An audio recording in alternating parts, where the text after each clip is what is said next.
Hello, I'm Monica Reinagel, and you are listening to the Nutrition Diva podcast. Welcome. Today's topic was prompted by an email from Stephanie, who wrote, if you need to overhaul your diet, are there some things that are more of a priority than others? What's the best order to tackle the changes needed to rebuild a healthy diet? I love this question because it shows that even if her diet does need a total overhaul, Stephanie understands three very important things. Number one, building a healthy diet is an ongoing process, not just a single decision or resolution. Number two, trying to change everything at once is likely to backfire. And number three, some things are more important than others. So this is a great topic for us to explore. Of course, it's a little hard to know what sorts of changes Stephanie should make without knowing what her current diet is like. But if it looks anything like the typical American diet, then the very first thing I'd suggest would be to eliminate or drastically reduce sodas, flavored waters, juice, and sports drinks. Why? I try to avoid focusing on individual foods, food groups, or nutrients as the problem or the solution. On the other hand, this one just feels like low-hanging fruit. Most Americans are consuming about twice the maximum recommended amount of added sugars, and about half of that is coming from sweetened beverages. In other words, eliminate this one category of foods, and we would take care of our sugar problem in a single swipe. Moreover, you lose nothing by eliminating them. These drinks don't make you feel any fuller than you do drinking just water. They offer no nutritional benefit whatsoever. And yes, I am including the ones with vitamins in them, please.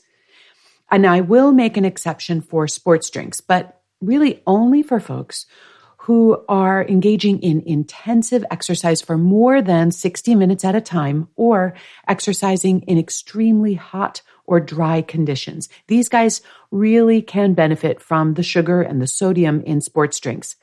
But most sports drinks are consumed recreationally, and in that setting, they are the same as any other sugar-sweetened beverage, just empty calories. My second priority for your dietary overhaul would be to eat more fruits and vegetables. Fruits and vegetables are the most nutrient-dense foods in the diet, providing more nutrition for the calories than any other kind of food, and they contain valuable compounds that you just can't get from other food groups. Even better, they tend to displace other less healthy foods from the diet. If you were to eat at least 5 servings of vegetables and a couple of servings of fruit every day, you might be surprised how much less room there is in your life or in your stomach for other snacks and junk food. And besides, when you're trying to make lasting changes to your diet, I think it's a lot more effective, not to mention just more fun, to focus your attention on the things that you should be eating more of, rather than on the things that you're trying to avoid or reduce. If you need some practical tips on how to get more vegetables into your diet, check out episode number 65. It's an oldie, but a goodie. The next thing I'd suggest you tackle is eating fewer processed snack foods.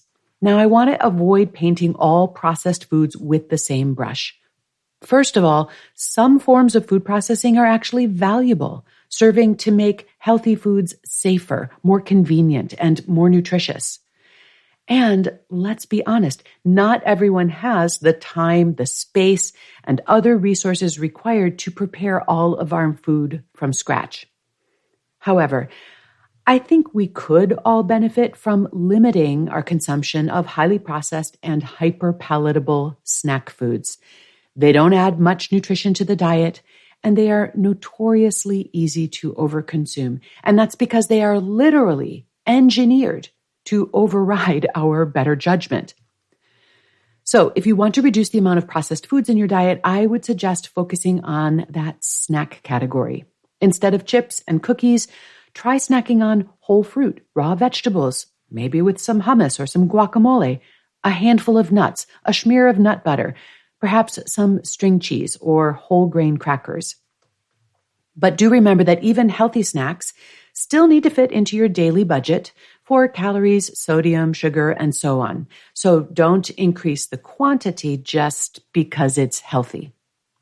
If you are eating a typical American diet, these 3 simple changes that I've just outlined would be nothing short of transformational. If you've already got these covered, then the next 2 steps I'd suggest would be to limit your consumption of deep fried foods. Not only are they very likely to be high in calories, but most deep fried foods, especially those from restaurants and fast food places, also are likely to contain a harmful compound called HNE, which forms when vegetable oils are heated. HNE then ends up in the foods that are cooked in those oils, and it's taken up in the body where it can have some damaging effects.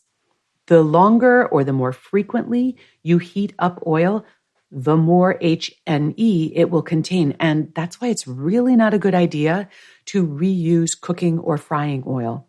And most restaurants not only fry foods in vegetable oil, but they reuse the oil over and over again. But to be honest, the reason that deep fried foods makes my short list actually has less to do with the toxic compounds that it contains. Your body has an impressive capacity to defend itself against harmful compounds. It's really because consumption of fried foods tends to be linked to overall poor diet quality. So making an effort to limit your consumption of French fries and other deep fried foods may influence where you go out to eat or what you order when you get there in ways that are likely to have a positive effect on the overall healthfulness of your choices. Try it and see what happens. And by the way, if you want to minimize the formation of harmful compounds when cooking at home, the easiest thing is just to make olive oil your primary cooking oil. Contrary to popular belief, olive oil is absolutely safe to use even at high temperatures. And for more on that, check out episode number 528. And finally, a good way to round out your dietary overhaul would be to limit refined grains, but also to eat all grains in moderation. We hear a lot about the benefits of whole grains. We're told that people who eat more whole grains have lower rates of heart disease, cancer, diabetes, obesity, many other diseases. But this isn't quite true, or at least it's not the whole story. People who eat whole grain products, such as whole wheat bread, instead of refined grain products, such as white bread, do appear to be healthier. But most of that benefit comes from the fact that they have reduced their consumption of refined grains. When people simply eat more whole grains without reducing refined grains, they don't necessarily get the same benefits. And for more on this, please check out episode number 155. Now, I want to be clear, I'm not suggesting that everyone needs to follow a low-carb or a grain-free diet, but limiting your consumption of refined grains and eating all grains in moderation is a good way to upgrade the nutritional quality of your diet. If you're typically eating 6 to 8 servings of grains or grain-based foods a day, see what happens if you limit it to just 3 or 4. And if that prompts you to eat more vegetables or more legumes, I think that's probably also a win. So to sum up, here are my 5 diet overhaul suggestions. Number 1, eliminate or drastically reduce sweetened beverages. Number 2, eat more vegetables. Number 3, reduce your consumption of processed snack foods. Number 4, go easy on the fried foods. And number 5, eat grains in moderation.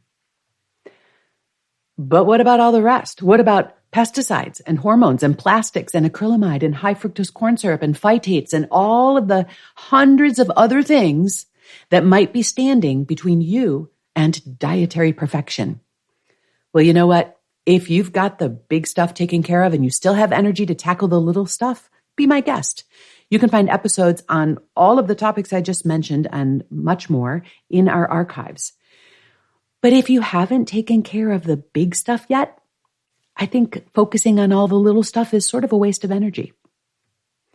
I want to thank Stephanie for her question. And if you have a question that you'd like me to answer on a future podcast, you can email me at nutrition@quickanddirtytips.com. You can also leave me a voicemail at 443-961-6206. I'd also like to invite you to check out my other podcast. It's called The Change Academy, where we explore the art and science of creating positive behavior change. And we're running a special series on the Change Academy podcast starting on December 26th. It's designed to help you get your mindset tuned up for a healthy new year. And you'll find the Change Academy wherever you're listening to this podcast right now. Nutrition Diva is a quick and dirty tips podcast. It's supported by Brandon Getchis, Nathan Sems, Davina Tomlin, Holly Hutchings, Morgan Christensen, and Cameron Lacey. That's it for this episode. Thanks so much for listening. I'll see you next week.